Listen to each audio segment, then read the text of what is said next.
میں بہک سکوں یہ مجال کیا، میرا رہنما کوئی اور ہے۔ نحمدہ ونصلی علی رسولہ النبی الکریم الامین، اما بعد فاعوذ باللہ السمیع العلیم من الشیطان الرجیم، بسم اللہ الرحمن الرحیم۔ قال اللہ تبارک و تعالی فی القرآن الحکیم، ان اللہ وملائکتہ یصلون علی النبی یا ایہا الذین آمنوا صلوا علیہ وسلموا تسلیما۔ الصلاۃ والسلام علیک یا رسول اللہ وعلی آلک و اصحابک یا نبی اللہ۔ اللہ تعالیٰ کی بے حد و حساب حمد و ثنا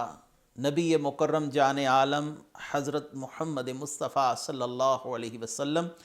اور آپ کے جمیع آل و اصحاب کی بارگاہ ناز میں انتہائی تعظیم و تکریم کے ساتھ درود و سلام کے نذرانوں کے بعد، سامعین ذی قدر، میرے دینی اور یقینی دوستوں، بزرگ اور بھائیوں، آج قرآن کریم فرقان حمید کی تفسیر کے سلسلے میں اگلے درس کے ساتھ حاضر ہیں۔ ہمارا تفسیری سلسلہ بنام اعجاز القرآن جاری ہے اور الحمدللہ آج ہم 11ویں سپارے کے پہلے رکوع کی تفسیر جو ہے وہ آپ کے سامنے پیش کریں گے۔ اس کی چند آیات 10ویں سپارے کے آخر میں بھی موجود ہیں اور اس رکوع کی انتہا 11ویں پارے کی ابتدا میں جا کر ہوگی، لہٰذا آج الحمدللہ ہم باقاعدہ طور پر 10ویں سپارے کو اختتام کرتے ہوئے 11ویں پارے میں داخل ہو جائیں گے۔ اللہ تبارک و تعالیٰ قرآن کریم فرقان حمید میں ارشاد فرماتے ہیں، سورہ توبہ ہے، آیت نمبر 90 ہے، اور یہ سورہ توبہ کا جو ہے وہ 12واں رکوع ہوگا، یہ 12واں رکوع ہے اور اس کے ساتھ ساتھ ہی یہ 11ویں پارے کا پہلا رکوع بھی ہو جائے گا۔ بسم اللہ الرحمن الرحیم، وَجَاءَ الْمُعَذِّرُونَ مِنَ الْأَعْرَابِ لِيُؤْذَنَ لَهُمْ وَقَعَدَ الَّذِينَ كَذَّبُوا اللَّهَ وَرَسُولَهُ سَيُصِيبُ الَّذِينَ كَفَرُوا مِنْهُمْ عَذَابٌ عَلِيمٌ۔ اور عذر پیش کرنے والے دیہاتی آئے تاکہ انہیں رخصت دی جائے اور اللہ اور اس کے رسول سے جھوٹ بولنے والے بیٹھے رہے، ان میں سے کافروں کو عن قریب دردناک عذاب پہنچے گا۔ جیسا کہ آپ نے گزشتہ آیات کو سنا سماعت کیا اور اسی تسلسل کو قرآن کریم آگے لے کر چل رہا ہے، غزوہ تبوک کے احوال کا بیان ہے۔ اللہ تبارک و تعالیٰ نے اس شدید جنگ، شدید اس لیے کہا کہ ایک طویل سفر بھی ہے اور راستے میں کھانے پینے کا یعنی اشیاء خرد و نوش کا قلت والا معاملہ بھی ہے، اور ایک بہت بڑی فوج، رومیوں کی فوج کے ساتھ یہ مقابلہ متوقع ہے، لہٰذا یہ ایک شدید نوعیت کی جنگ کہلاتی ہے۔ رسول اللہ صلی اللہ علیہ وسلم کی حیات مقدسہ میں جتنی بھی جنگیں ہوئیں، ان جنگوں میں جو شدید نوعیت کی جنگیں کہلوائیں، ان میں غزوہ تبوک بھی شامل ہے۔ تو غزوہ تبوک سے اب پیچھے رہ جانے کا عذر ظاہر کر رہے ہیں منافقین اور بہانہ سازی کر رہے ہیں، اور مختلف حیلوں سے رسول اللہ صلی اللہ علیہ وسلم کو مطمئن کرنے کی کوشش کی جا رہی ہے، لیکن اللہ نے اپنے حبیب کو ان حیلہ سازیوں کی حقیقت پر آشکار فرما دیا، ان کو اس پر مطلع فرما دیا۔ وَجَاءَ الْمُعَذِّرُونَ مِنَ الْأَعْرَابِ، اور عذر پیش کرنے والے دیہاتی آئے۔ اب یہاں پر دیہاتی کہہ کر اشارہ ان منافقین کی طرف تھا جو رسول اللہ صلی اللہ علیہ وسلم سے جھوٹے بہانے بنا رہے تھے۔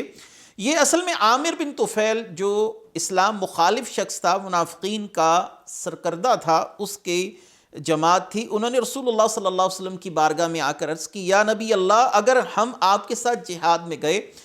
تو قبیلہ طے،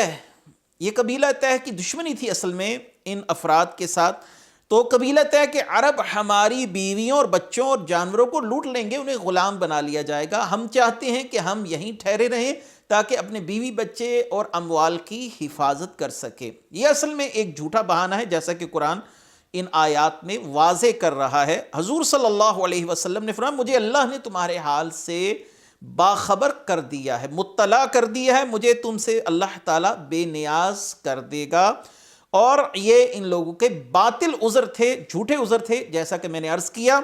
اور وقعدہ، اور یہ دوسرے گروہ کا حال ہے جو بغیر کسی عذر کے بیٹھے رہے، منافقین تھے، انہوں نے اسلام کا، ایمان کا دعویٰ تو کیا لیکن رسول اللہ صلی اللہ علیہ وسلم کے سامنے آ کر بھی کوئی عذر ظاہر نہ کیا۔ اب پہلا گروہ تھا، وہ آ کر جھوٹ بول رہا ہے، عذر ظاہر کر رہا ہے، مجھے تو یہ پریشانی ہے، یہ مجبوری ہے، بیوی بچوں کا خیال ہے۔ اب دوسرا گروہ ہے، وہ اللہ تبارک و تعالیٰ نے کیا فرمایا، وَقَعَدَ الَّذِينَ قَذَبُوا اللَّهَ وَرَسُولَهُ، اور جنہوں نے اللہ اور رسول سے جھوٹ بولا وہ بیٹھ رہے، اپنے گھروں میں بیٹھے رہے۔ اور یاد رکھیے کہ ان لوگوں کا ذہن یہ تھا کہ جب رسول اللہ صلی اللہ علیہ وسلم جب واپس تشریف لائیں گے تو ہم اس وقت نہ جانے کا کوئی جھوٹا بہانہ کر کر رسول اللہ صلی اللہ علیہ وسلم کو مطمئن کرنے کی کوشش کریں گے۔ سَيُصِيبُ الَّذِينَ كَفَرُوا مِنْهُمْ عَذَابٌ عَلِيمٌ، ان میں سے کافروں کو عن قریب دردناک عذاب پہنچے گا، یعنی ان منافقوں میں سے جو کھلے کافر بن جائیں انہیں دنیا میں قتل و غارت کا عذاب ہوگا، یا ان منافقوں میں سے جو آخر دم تک کفر پر قائم رہیں گے، کیونکہ کفر کی ہی ایک شاخ ہے منافقت، منافقت ہی کفر ہے اور کفر ہی منافقت ہے۔ اگر یہ مرتے دم تک اسی منافقت پر قائم رہے تو اللہ تعالیٰ انہیں آخرت میں ذلتناک عذاب دے گا۔ دنیا میں بھی عذاب ہے، سورہ توبہ کے اندر ہم پہلے بیان کر چکے ہیں، دنیا میں بھی عذاب ہے، مرتے وقت بھی عذاب ہے، قبر میں بھی عذاب ہے، روز محشر بھی عذاب ہے، ان کے لیے متعدد عذاب ہیں اور شدید ذلت والے عذاب ہیں ان کے لیے۔ اللہ نے فرمایا لیس علی الضعفاء ولا علی المرضى ولا علی الذین لا یجدون ما ينفقون حرج اذا نصحوا للہ ورسولہ ما علی المحسنین من سبیل واللہ غفور الرحیم۔ کمزور اور بیماروں پر اور خرچ کرنے کی طاقت نہ رکھنے والوں پر کوئی حرج نہیں ہے، جبکہ وہ اللہ اور اس کے رسول کے خیر خواہ رہیں، نیکی کرنے والوں پر کوئی راہ نہیں اور اللہ بخشنے والا مہربان ہے۔ پچھلی آیت میں اللہ تعالیٰ نے منافقین کے حوالے سے ان کی عذر سازیاں اور ان کے ہیلے بہانے، جھوٹ اور رسول اللہ صلی اللہ علیہ وسلم کی بارگاہ میں آ کر دجل سے کام لینے کا بیان فرمایا۔ اب یہاں پر ان لوگوں کا بیان ہے جو اللہ رسول سے محبت تو کرتے ہیں لیکن انہیں واقعی کوئی ایسا شرعی عذر پیش آ گیا جس کی وجہ سے وہ نہیں جا سکتے۔ اللہ تعالیٰ نے ان لوگوں کے لیے کوئی وعید نہیں فرمائی بلکہ اللہ تبارک و تعالیٰ نے ان لوگوں کی تعریف فرمائی ہے۔ یہاں پر رہنے والے وہ لوگ تھے جو بہت زیادہ بوڑھے تھے، بچے تھے بہت چھوٹے عمر کے، عورتیں تھیں اور جو پیدائشی کمزور نخیف تھے۔ دوسرا طبقہ لنگڑے اور اپاہج لوگوں کا تھا جن پر اللہ تعالیٰ نے کوئی وعید نہیں فرمائی، یعنی اپاہج لوگ ہیں، لنگڑے لولے لوگ ہیں، بچے ہیں، عورتیں ہیں، بوڑھے لوگ ہیں، اور تیسرا طبقہ وہ ان لوگوں کا ہے جنہیں خرچ کرنے کی قدرت نہ تھی، جو سامان جہاد نہ کر سکے، تو یہ لوگ اگر پیچھے رہ گئے، یعنی جن کے پاس سواریاں بھی نہیں تھیں، جن کے پاس آلات حرب بھی نہیں تھے، ساتھ لے جانے کے لیے کچھ بھی نہ تھا، اور وہ باعث مجبوری، یعنی خوشی سے نہیں، باعث مجبوری پیچھے رہ گئے۔ تو یہ ہو گئے تین گروہ، بوڑھوں کا، بچوں کا اور عورتوں کا۔ دوسرا گروہ اپاہج لوگوں کا جو چل نہیں سکتے، نابینا ہے، لولے لنگڑے ہیں، اور تیسرا وہ گروہ اگرچہ یہ لوگ صحت مند ہیں لیکن ان لوگوں کے پاس آلات و حرب نہیں ہے، ان کے پاس سامان نہیں ہے، ان کے پاس اشیاء خوردنوش نہیں ہے جو اس سفر میں استعمال کر سکیں۔ اور اللہ تبارک و تعالیٰ کے محبوب صلی اللہ علیہ وآلہ وسلم کے سامنے آ کر ان لوگوں نے جانے کی خواہش کا اظہار بھی کیا، لیکن بعضوں کو رسول اللہ صلی اللہ علیہ وسلم نے خود سے ہی روک دیا، کیونکہ ان حالات میں ان لوگوں کو ساتھ لے جانا بھی مناسب نہ تھا جبکہ ان کے پاس اپنی کوئی شے ہی موجود نہ ہو۔ آگے آتے ہیں وَلَا عَلَى الَّذِينَ إِذَا مَا أَتَوْكَ لِتَحْمِلَهُمْ قُلْتَ لَا أَجِدُ مَا أَحْمِلُكُمْ عَلَيْهِ تَوَلَّوْا وَأَعْيُنُهُمْ تَفِيضُ مِنَ الدَّمْعِ حَزَنًا أَلَّا يَجِدُوا مَا يُنْفِقُونَ إِنَّمَا السَّبِيلُ عَلَى الَّذِينَ يَسْتَأْذِنُونَكَ وَهُمْ أَغْنِيَاءُ رَضُوا بِأَنْ يَكُونُوا مَعَ الْخَوَالِفِ وَطَبَعَ اللَّهُ عَلَى قُلُوبِهِمْ فَهُمْ لَا يَعْلَمُونَ۔ اور نہ ان پر کوئی حرج ہے جو آپ کے پاس اس لیے آتے ہیں کہ تاکہ آپ انہیں سواری دے دیں آپ فرماتے ہیں میں تمہارے لیے کوئی ایسی چیز نہیں پاتا جس پر تمہیں سوار کر دوں، تو وہ اس حال میں لوٹ جاتے ہیں کہ ان کی آنکھوں سے اس غم میں آنسو بہہ رہے ہوں کہ وہ خرچ کرنے کی طاقت نہیں رکھتے۔ مواخذہ تو ان لوگوں پر ہے جو مالدار ہونے کے باوجود آپ صلی اللہ علیہ وسلم سے رخصت مانگتے ہیں، انہیں یہ پسند ہے کہ عورتوں کے ساتھ پیچھے بیٹھ رہیں، اور اللہ نے ان کے دلوں پر مہر لگا دی تو وہ کچھ نہیں جانتے۔ بڑی واضح آیت مبارکہ ہے کہ اب یہاں پر اللہ تعالیٰ نے اس آیت میں انہی پچھلے دو گروہوں کا ذکر کر دیا۔ ایک وہ جو مال ہونے کے باوجود ساتھ جانے کے لیے آمادہ نہیں اور عورتوں اور بچوں کے ساتھ بیٹھے رہنے کو ترجیح دیتے ہیں۔ دوسرے وہ ہیں جو اللہ رسول کی محبت میں جانا تو چاہتے ہیں لیکن اسباب مہیا نہ ہوئے، اور ان اسباب کے مہیا نہ ہونے کے سبب ان کی آنکھوں سے آنسو بہہ رہے ہیں۔ تو اللہ تبارک و تعالیٰ نے ان لوگوں کی تعریف فرمائی ہے۔ صحابہ اکرام کی ایک جماعت رسول اللہ صلی اللہ علیہ وسلم کی بارگاہ میں حاضر ہوئی، ان میں حضرت عبداللہ بن مغفل بھی شامل تھے۔ انہوں نے عرض کی، یا رسول اللہ ہمیں کوئی سواری عطا کیجیے تاکہ ہم غزوہ تبوک پر آپ کے ساتھ روانہ ہو سکیں۔ حضور صلی اللہ علیہ وسلم نے ان سے فرمایا، اللہ کی قسم میرے پاس کوئی سواری نہیں جس پر تمہیں سوار کروں۔ تو وہ روتے ہوئے واپس چلے گئے کیونکہ جہاد سے رہ جانا انہیں بہت گراں گزرتا تھا، ان کے پاس زیادہ راہ نہ تھا نہ سواری تھی۔ تو اللہ نے ان لوگوں کی جو جہاد سے محبت ہے اور رسول اللہ سے محبت ہے، تو ان محبتوں کو اس آیت میں گویا کہ بیان کر دیا ہے کہ یہ اللہ سے بھی محبت کرتے ہیں، اللہ کے محبوب سے بھی محبت کرتے ہیں، جہاد سے پیچھے رہ جانا ان کا کوئی عذر نہیں ہے ایسا کہ جو جھوٹ پر مبنی ہو، یہ حقیقی طور پر اللہ رسول سے محبت کرنے والے ہیں۔ ان آیات میں آپ نے اصل میں دو گروہوں کو دیکھا اور ان کا تذکرہ سنا کہ صحابہ جو جذبہ جہاد، شوق عبادت، ذوق اطاعت میں مگن تھے، اور دوسری طرف منافقین کا گروہ جو قدرت ہونے کے باوجود جھوٹے ہیلے بہانے کر کر جہاد سے جان چھڑا رہا ہے۔ تو یہ دیکھیے کہ اللہ تعالیٰ نے اپنے محبوب صلی اللہ علیہ وسلم کے صحابہ کو کتنا خالص ایمان اور اپنے محبوب صلی اللہ علیہ وسلم کی کتنی محبت عطا فرمائی تھی کہ وہ کٹ مرنے کے لیے بھی تیار تھے، صرف اور صرف اللہ تعالیٰ کے رسول صلی اللہ علیہ وسلم کی طرف سے انہیں جب جواب ملا کہ ہمارے پاس تمہارے لیے کوئی سواری نہیں، تو یہ لوگ اتنا طویل سفر تو پیدل طے نہ کر سکتے تھے، اور آگے ہی لوگوں کی تعداد اتنی زیادہ تھی کہ جو سواریوں کے حساب سے بہت زیادہ تھی۔ بہرحال یہاں سے رسول اللہ صلی اللہ علیہ وسلم کے صحابہ کی عظمت کا پتہ چلا۔ بے حمد ہی تعالیٰ آج ہم نے 10واں سپارہ ختم کر لیا ہے، اور اب 11ویں سپارے کی پہلی آیت پڑھنے جا رہے ہیں۔ اللہ تعالیٰ کا فضل و کرم رہا انشاءاللہ یہ سلسلہ چلتا رہے گا۔ اللہ تعالیٰ کا کرم ہے، یہ اس کا شکر ہے کہ اللہ تعالیٰ نے ہمیں یہ توفیق مرحمت فرمائی کہ ہم نے پہلے 10 پاروں کو بخیر و عافیت مکمل کر لیا۔ اور 11ویں سپارے کی پہلی آیت ہے، سورہ توبہ کا 12واں رکوع ہے، اور سورہ توبہ کی ہی آیت نمبر 94 ہے، اور 11ویں سپارے کی پہلی آیت۔ یعتذرون علیکم اذا رجعتم الیہم قل لا تعتذروا لن نؤمن لکم قد نبعنا اللہ من اخبارکم وسیر اللہ عملکم ورسولہ ثم تردون الی عالم الغیب والشہادۃ فینبئکم بما کنتم تعملون۔ جب تم ان کے پاس لوٹ کر جاؤ گے تو یہ تم سے بہانے بنائیں گے کہ تم فرماؤ، بہانے نہ بناؤ، ہم ہرگز تمہاری بات پر یقین نہیں کریں گے۔ اللہ نے ہمیں تمہاری خبریں دے دی ہیں، اب اللہ اور اس کا رسول تمہارے کام دیکھیں گے، پھر تمہیں اس کی طرف لوٹایا جائے گا جو غیب اور ظاہر کو جاننے والا ہے، تو وہ تمہیں تمہارے اعمال بتا دیں گے۔ یعتذرون علیکم، آپ سے بہانے بنائے جائیں گے۔ یہ قرآن کریم کے اللہ کے کلام ہونے کی بہت بڑی دلیل ہے کہ ایک ایسی خبر جس کا ابھی وقوع ہوا ہی نہیں وہ خبر بتا دی گئی، اور ان آیات نے گویا مستقبل کی ایک ایسی خبر دی جس خبر کو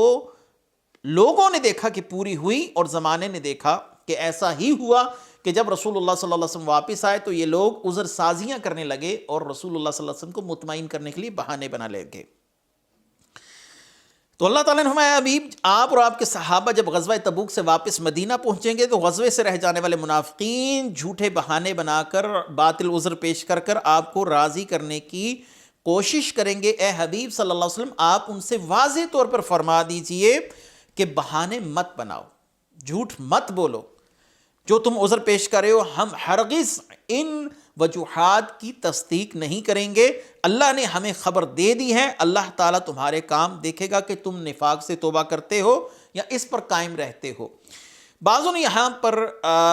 کچھ ایسی گفتگو کی جو اللہ تعالیٰ کی ذات کی شایع نشانی کہ اللہ تعالیٰ دیکھ لے گا، جان لے گا، اصل میں ہونا چاہیے اللہ تمہیں ظاہر کر دے گا کہ تم نفاق سے توبہ کرتے ہو یا اس پر قائم رہتے ہو۔ اللہ کے علم میں تو ہر بات پہلے سے موجود ہے۔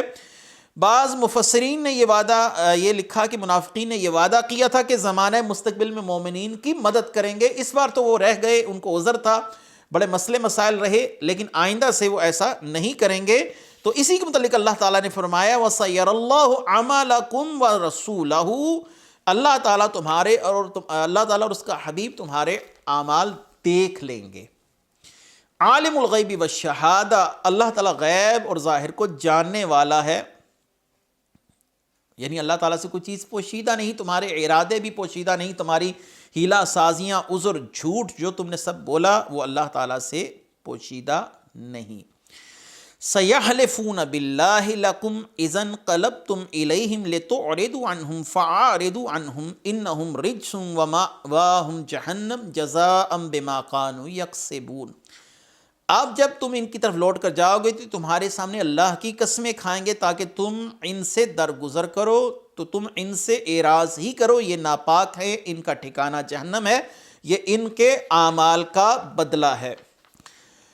ارشاد فرمایا حبیب جب آپ سفر سے لوٹیں گے، غزوے میں شریک نہ ہونے والے منافقین کی طرف سے آپ کے سامنے قسمیں کھائی جائیں گی۔ اگر آپ سورہ منافقون کو پڑھیں تو سورہ منافقون کے اندر واضح طور پر انہوں نے اپنی قسموں کو اپنی ڈھالیں بنا رکھا ہے، اس سے مسلمانوں کو اور اللہ کے رسول کو یقین کروانے کی کوشش کرتے ہیں کہ ہم واقعی ایک عذر میں مبتلا تھے، اور اس کا مطلب یہ بھی ہے کہ ہر قسم کھانے والا شخص بھی صحیح بات نہیں کہہ رہا ہوتا۔ اگر آپ یہ کہیں کہ ہر شخص جو قسم کھا کر بات کہتا ہے یا اللہ تعالیٰ کا حلف لیتا ہے، قسم کھاتا ہے میں یہ کروں گا، آج بھی بہت سی عدالتوں کے اندر آپ نے دیکھا ہوگا کہ جھوٹی قسمیں کھائی جاتی ہیں قرآن پر ہاتھ رکھ کر۔ اللہ تبارک و تعالیٰ اس شر سے ہمیں محفوظ رکھے، یہ گناہ کبیرہ ہے جھوٹی قسم کھانا۔ یہ آیت جو نازل ہوئی یہ جد بن قیس، معتب بن قشیر اور ان کے ساتھیوں کے متعلق نازل ہوئی، ان کی تعداد 80 کے لگ بھگ بتائی جاتی ہے مفسرین کے ہاں، اور نبی کریم صلی اللہ علیہ وسلم نے اپنے احباب یعنی صحابہ سے فرمایا ان کے ساتھ نہ بیٹھو، نہ ان سے کلام کرو۔ اور ایک شان نزول جو ہے مقاتل بن سلیمان، مفسرین میں ان کا شمار ہے، انہوں نے بیان کی کہ آیت عبداللہ بن ابی کے بارے میں نازل ہوئی، اس نے رسول اللہ صلی اللہ علیہ وسلم کے سامنے قسم کھائی تھی کہ آئندہ سے جہاد پر جانے کے حوالے سے کسی قسم کی سستی اور کاہلی سے کام نہیں لے گا۔ نبی کریم صلی اللہ علیہ وآلہ وسلم کو راضی کرنے کے لیے اس نے قسمیں کھائی تھیں، اور اس وقت اللہ تعالیٰ نے ان آیات کا نزول فرمایا۔ یحلفون لکم لترضوا عنہم فإن ترضوا عنہم فإن اللہ لا یرضی عن القوم الفاسقین، تمہارے سامنے قسمیں کھاتے ہیں کہ تم ان سے راضی ہو جاؤ، اگر تم ان سے راضی ہو بھی جاؤ تو بے شک اللہ نافرمان لوگوں سے راضی نہ ہوگا۔ اصل میں منافقین تو رسول اللہ صلی اللہ علیہ وسلم کی مخالف جماعت کا نام ہے، جو ہر وقت رسول اللہ صلی اللہ علیہ وسلم کے خلاف، اسلام کے خلاف ہیلا سازیاں اور سازشوں میں مصروف رہنے والی جماعت تھی۔ اب اللہ تعالیٰ نے فرمایا محبوب چونکہ یہ آپ سے اخلاص پر مبنی تعلق رکھنے پر آمادہ نہیں، آپ صلی اللہ علیہ وسلم کے ساتھ یہ لوگ مخلص نہیں، آپ تو رحمت للعالمین، اگرچہ آپ ان سے راضی ہو بھی جائیں لیکن اللہ تعالیٰ آپ سے اتنی محبت فرماتا ہے کہ اللہ تعالیٰ آپ کے منکرین کے لیے کوئی نرمی نہیں برتے گا۔ یہ ہے رسول اللہ صلی اللہ علیہ وسلم کا مقام و مرتبہ۔ یہ ایسے ہی ہے جیسے کوئی شخص اپنے والد سے بہت محبت کرتا اور اس کے سامنے اس کے والد کو کوئی شخص گالی دے۔ ایک مثال سے اس صورتحال کو سمجھانے کی کوشش کرتا ہوں، یا آپ کسی دوست سے انتہائی محبت والا تعلق رکھتے ہو اور اس دوست کو آپ کے سامنے کوئی شخص گالی گلوچ کرے تو آپ اس شخص کو مار کٹائی کرنے کے لیے اس کی طرف بڑھ رہے ہیں اور وہ دوست آپ کو منع کر رہا ہو کہ چھوڑ دو، لیکن آپ اپنے دوست کی محبت میں اس شخص کو گریبان سے پکڑ لیں اور اس کی خوب پٹائی لگائیں، تو اس کا مطلب یہی ہوتا ہے کہ آپ اس دوست سے بہت محبت رکھتے ہیں اگرچہ وہ منع ہی کیوں نہ کرتا رہے۔ الاعراب اشد کفرا ونفاقا واجدر الا يعلم حدود ما انزل اللہ انزل اللہ علی رسولہ واللہ علیم حکیم۔ دیہاتی منافق کفر اور منافقت میں زیادہ سخت ہیں اور اس قابل ہیں کہ ان احکام سے جاہل رہیں جو اللہ نے رسول پر نازل فرمائے۔ اللہ علم اور حکمت والا ہے۔ الاعراب، دیہاتی یعنی دیہات میں رہنے والے منافق کفر اور منافقت میں شہر میں رہنے والے منافقین سے زیادہ سخت ہیں۔ اس کا سبب یہ ہے کہ یہ لوگ علم کی مجالس اور علماء کی صحبت سے دور رہتے ہیں، قرآن و حدیث، واعظ و نصیحتیں نہیں سنتے۔ وہ اسی قابل ہیں کہ اللہ تعالیٰ نے جو فرائض، سنن اور احکام اپنے رسول پر نازل فرمائے وہ ان سے جاہل ہی رہیں۔ اس سے ایک اور بات بھی معلوم ہوئی کہ جہالت کی شدت جو ہے یہ بہت شدید قسم کی ہوا کرتی ہے، لہٰذا ہر شخص جو بلا وجہ شدت کا عادی ہے وہ علم سے دور ہے۔ علم جو ہے وہ حلم پیدا کرتا ہے، انسان کے اندر گفتگو کرنے کا ایک ملکہ پیدا کرتا ہے، انسان میں قوت و تحمل پیدا کرتا ہے، اور جو شخص علم سے دور ہے وہ غسیلہ ہے اور وہ منہ پھٹ ہے اور وہ کسی کا لحاظ کرنے والا بھی نہیں ہے۔ لہٰذا دین کا علم حاصل کرنا اور ان علوم کے اندر انسان کو یہ بات اللہ تعالیٰ کی طرف سے باور کروا دی جاتی ہے کہ فلاں فلاں چیز تمہارے لیے بہتر ہے، فلاں نہیں، تو لہٰذا وہ اپنے بہت سے ایسے جذبوں کو قابو رکھنے کی کوشش کرتا ہے جو اسلام کے منفی جذبات ہوا کرتے ہیں۔ وَمِنَ الْأَعْرَابِ مَا يَتَّخِذُ مَا يُنْفِقُ مَغْرَمًا وَيَتَرَبَّصُ بِكُمُ الدَّوَائِرَ عَلَيْهِمْ دَائِرَةُ السُّوءِ وَاللَّهُ سَمِيعٌ عَلِيمٌ۔ کچھ دیہاتی وہ ہیں کہ جو کچھ اللہ کی راہ میں خرچ کرتے ہیں اسے تاوان سمجھتے ہیں اور تم پر گردشیں آنے کے انتظار میں رہتے ہیں، بری گردش انہی پر ہے، اللہ سننے والا جاننے والا ہے۔ اس آیت کا خلاصہ یہ کچھ دیہاتی ایسے ہیں کہ اللہ کی راہ میں خرچ کرنا یعنی زکوٰۃ دینا، صدقات دینا، جہاد کے لیے خرچ کرنا، اس کو اپنے لیے تاوان سمجھتے ہیں، بھتہ سمجھتے ہیں، ٹیکس سمجھتے ہیں، اور وہ اس خرچ کرنے سے رضاء الہی اور طلب ثواب وغیرہ کا قطعاً ارادہ نہیں رکھتے، بس وہ مجبور ہو کر دیتے ہیں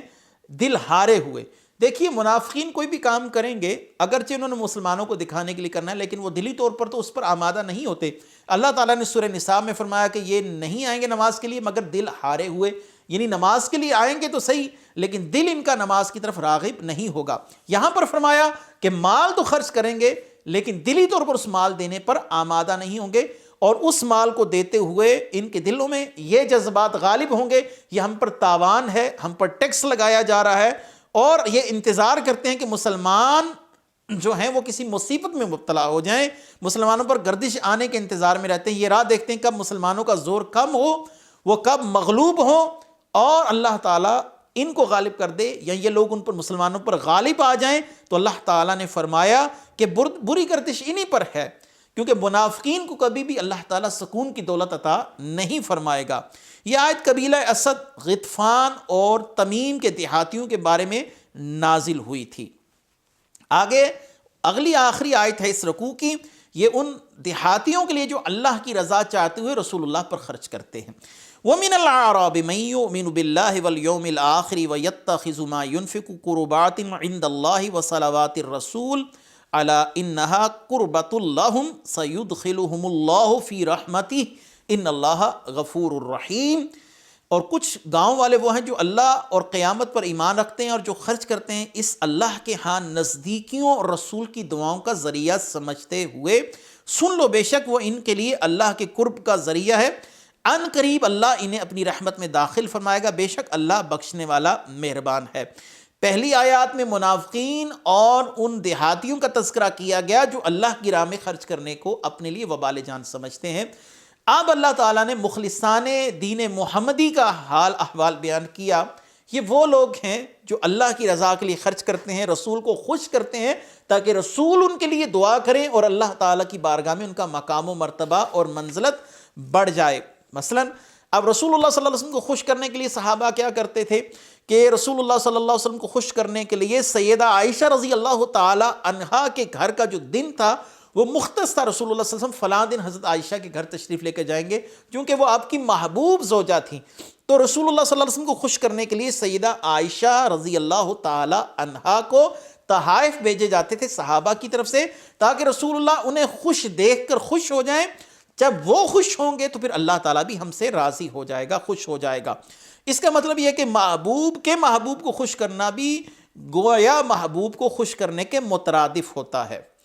اب مخلوق خدا تو اللہ تعالیٰ کو محبوب ہے، رسول اللہ کو اپنی امت محبوب ہے۔ جب آپ ایصال ثواب کرتے ہیں تو اس سے میت کو انتہائی خوشی ہوتی ہے، اور اتنی خوشی کہ پوری دنیا کی دولت اس کے لیے قطعاً کوئی اہمیت نہیں رکھتی۔ وہ دعا اور وہ ایصال ثواب کا جو عمل ہے وہ اس کے لیے محبوب ترین عمل ہوتا ہے۔ تو جب آپ نے وہ عمل کیا جس سے مخلوق خدا کو نفع پہنچا تو اس سے رسول اللہ راضی ہوئے، اور جس نے رسول اللہ کو راضی کیا، خوش کر دیا، اس نے اللہ کو خوش کر دیا۔ اور یہاں پر ایک اور اہم بات یہ ہے کہ اللہ تعالیٰ کے محبوب صلی اللہ علیہ وسلم کے لیے خرچ کرنا وہ کیوں ضروری سمجھتے تھے؟ وصلوات الرسول، رسول سے دعائیں لیں، اور جب رسول دعائیں دیں گے تو کیا ہوگا؟ الا انہا قربۃ لہم، وہ اللہ کا قرب ہے، یعنی وہ رسول پر خرچ کر رہے ہیں اور رسول سے دعائیں لے رہے ہیں، اور یہی اللہ کا قرب ہے۔ تو معلوم ہوا کہ اللہ کی بارگاہ میں اگر کوئی شرف قبولیت پانا چاہے تو اس کے لیے رسول سب سے بڑا واسطہ ہے۔ رسول کے بغیر اللہ تعالیٰ کی بارگاہ تک رسائی نہیں ہو سکتی۔ اللہ کو خوش کرنا ہے، اللہ کا قرب اگر چاہنا ہے تو رسول کو راضی کرو، انہیں خوش رکھو۔ اگر انہیں خوش رکھنا ہے تو ان کے متعلقین کو خوش کرو، جیسے کہ رسول اللہ صلی اللہ علیہ وسلم کے صحابہ اکرام سیدہ عائشہ رضی اللہ تعالی عنہا کو خوش رکھتے تھے، اور وہ خوش ہوتی تھیں تو رسول اللہ خوش ہوتے تھے۔ جب رسول اللہ خوش ہوئے تو پوری کائنات کا رب آپ سے راضی ہو گیا۔ علامہ ساوی نے اس مقام پر بڑا ہی اچھا جملہ لکھا ہے، تفسیر ساوی جو کہ جلالین پر لکھی گئی۔ آپ فرماتے ہیں کہ تو یہ گمان رکھ کہ اللہ تعالیٰ کے درمیان اور تیرے درمیان رسول اللہ صلی اللہ علیہ وسلم کو اللہ تعالیٰ نے واسطہ عظمیٰ اور وسیلہ عظمیٰ بنایا ہے، اور بغیر ان کی رضا کے تو اللہ تعالیٰ کی رضا حاصل نہیں کر سکتا۔ اگر کسی کا یہ خیال ہے کہ وہ اللہ تعالیٰ براہ راست پہنچ سکتا ہے، اللہ کو ایسے ہی خوش کر سکتا ہے، یہ اس کی خام خیالی ہے، بیکار کوشش ہے۔ الا انہا قربۃ لہم، اللہ نے کتنا ہی بڑا میڈل دیا، انعام دیا۔ سن لو، اللہ تعالیٰ ان سے راضی ہو گیا۔ جس کے مال کو رسول اللہ نے قبول کیا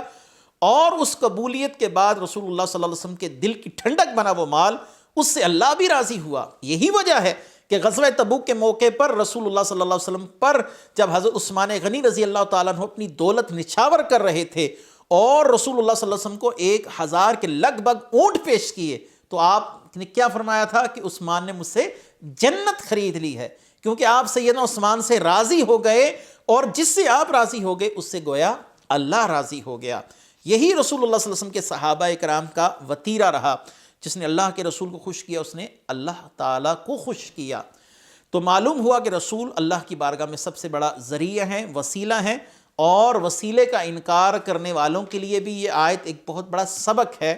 کہ رسول پر لگا رہے ہیں رسول سے دعائیں لینے کے لیے، اور یہ دعائیں ان کو فائدہ دیں گی کہ نہ دیں گی؟ اللہ نے فرمایا کیوں نہیں دیں گی؟ الا انہا قربۃ لہم، انہیں اللہ تعالیٰ کا قرب نصیب ہو جائے گا۔ ہم آج کے درس کو یہیں پر اختتام پذیر کرتے ہیں، انشاءاللہ اگلے درس کے ساتھ پھر حاضر خدمت ہوں گے۔